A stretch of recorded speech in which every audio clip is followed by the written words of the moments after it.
सुमित और टीना की शादी को करीब 6 साल हो चुके थे। इन 6 सालों में टीना एक बेटी नंदिनी की मां बन गई थी। उसका बदन कसा था और हंसरते उफान पर थी। वह चाहती थी कि सुमित उसे सारी रात बाहों में भरकर जन्नत की सैर कराए, मगर इसके उलट सुमित दिन भर काम धंधे में खपने के कारण इतना थक जाता था कि शाम को घर लौटकर खाना खाकर बिस्तर पर जा पड़ता था। टीना जब रसोई का काम निपटाकर पति के पास आती तो वह नींद में खर्राटे भरता मिलता था। यह देखकर टीना का मन कसैला हो जाता था। वह दिन भर इसी सोच में डूबी रहती कि आज पति उसे शारीरिक सुख देगा, मगर रात में थका मांदा पति उसे सोता मिलता। वह कभी कभी सोचा करती थी कि कैसे मर्द से ब्याह किया जो घोड़े बेचकर हर रात सो जाता है, उसे तनिक भी बीवी को प्यार करने की इच्छा नहीं होती। औरत भूखी रह सकती है, मगर वह बिना शारीरिक प्यार के नहीं रह सकती। सुमित कभी कभार ही टीना से शारीरिक संबंध बनाता था, मगर टीना चाहती थी कि उसे पति हर रात प्यार करे, पर वह पति से शर्म के मारे कह नहीं पाती थी। समय का पहिया घूमता रहा। एक दिन टीना किसी रिश्तेदार को मोबाइल पर फोन लगा रही थी।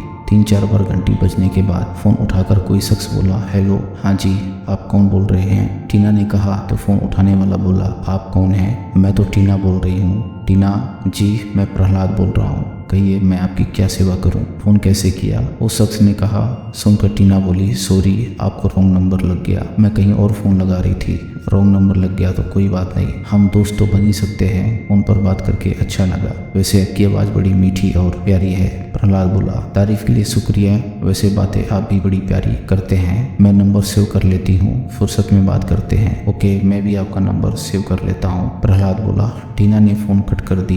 दोनों ने एक दूसरे के नंबर सेव कर लिए। रॉन्ग नंबर से शुरू हुई इस बातचीत के बाद वह दोनों अक्सर फोन करने लगे। बात नहीं करने पर उन्हें कुछ भी अच्छा नहीं लगता था। एक दिन दोनों ने फोन पर बातों ही बातों में प्यार का इजहार कर दिया और टीना ने प्रेम आमंत्रण स्वीकार भी कर लिया। प्रहलाद को टीना ने बता दिया था कि वह एक 6 साल की बेटी नंदिनी की माँ है। प्रहलाद ने टीना से कहा कि वह नंदिनी को अपनी बेटी बना लेगा और पालन पोषण करेगा। टीना यह जानकर बहुत खुश हुई कि उसका प्रेमी उसकी बेटी को अपना रहा है। वह उसकी प्यार भरी बातों के जाल में उलझती चली गई। वह भूल गई कि वह शादीशुदा और एक बेटी की माँ है। टीना भूल गई कि उसके माता पिता ने उसे डोली में बिठाकर विदा करते हुए कहा था, बेटी, सुख दुख अमीरी गरीबी आते जाते रहेंगे, मगर ससुराल के घर से तेरी अर्थी नहीं उठनी चाहिए। इसके अलावा ससुराल के घर से कभी कदम बाहर नहीं रखना। टीना प्रहलाद पर इतना विश्वास करने लगी कि वह पति का घर छोड़कर उसके पास जाने को तैयार हो गई थी। पति के साथ अग्नि के समक्ष 7 फेरे लेकर जन्मों तक साथ निभाने की कस्में खाने वाली टीना शादी के मात्र 6 साल बाद ही पति की पीठ में खंजर फोंककर प्रेमी का घर आबाद करने को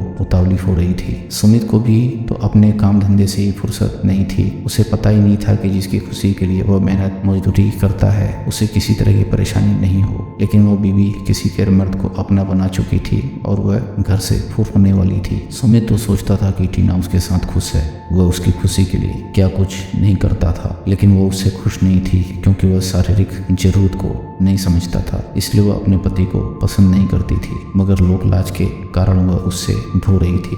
टीना की हंसरतें उफान मारती थी, मगर सुमित को इसकी परवाह नहीं थी। टीना 6 साल की बेटी की माँ हो गई थी, लेकिन वह इतनी खूबसूरत थी कि उसका गदराया बदन देखकर कोई भी मर्द उसे पाने को बेताब हो उठता था। ऐसे में प्रहलाद से रोंग कॉल के जरिए उसकी बात हुई। उसे लगा कि प्रहलाद उसके लिए ही बना है, इसलिए उसने उससे नजदीकी बढ़ा ली। बातों बातों में दोनों इतने खुल गए कि फोन पर प्यार का इजहार हो गया। इतना ही नहीं, दोनों ने जीवन भर साथ निभाने का फैसला भी ले लिया। एक दिन उससे प्रहलाद ने कहा, मैं तुम्हारी बेटी को अपनी बेटी के रूप में स्वीकार कर लूंगा, तुम उसे लेकर निकल आओ, मैं तुम दोनों को घर ले जाऊंगा। यह सुनकर टीना खुश हो गई। फिर वह पति सुमित के काम पर जाने के बाद अपनी बेटी नंदिनी को लेकर चली गई, जहाँ से प्रहलाद टीना और नंदिनी को लेकर अपने गांव आ गया। टीना और प्रहलाद पति पत्नी की तरह रहने लगे। प्रहलाद ने आस पड़ोस में कहा कि उसने टीना से लव मैरिज की है। प्रहलाद अधेड़ उम्र का था, वही टीना जवान थी। टीना जैसी सुंदर प्रेमिका पाकर प्रहलाद निहाल हो गया था। प्रहलाद ने टीना को तन मन धन से सुख दिया। टीना अपने प्रेमी की दीवानी हो गई। प्रहलाद भी स्त्री सुख से वंचित था। अधेड़ उम्र में जब जवान प्रेमिका मिली